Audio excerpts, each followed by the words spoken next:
गहरे जंगलों के बीच एक पुराना डाकघर था जो अब वीरान पड़ा था।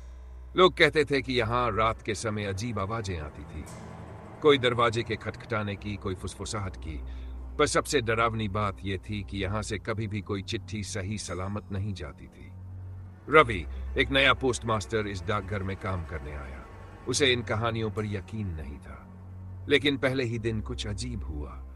जब उसने पुरानी चिट्ठियों की अलमारी खोली तो वहां ढेर सारी चिट्ठियां जमी हुई थी, लेकिन वे सभी पीली और जली हुई लग रही थी।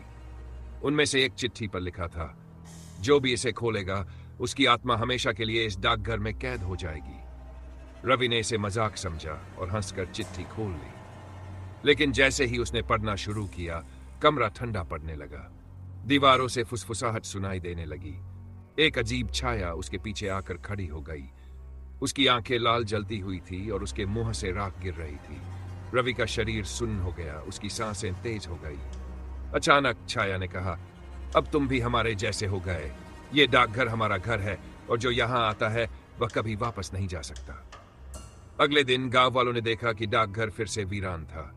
रवि कहीं नहीं था, लेकिन उसकी टेबल पर एक नई चिट्ठी रखी थी। डाकघर छोड़कर मत जाना, वरना तुम भी मेरी तरह खो जाओगे।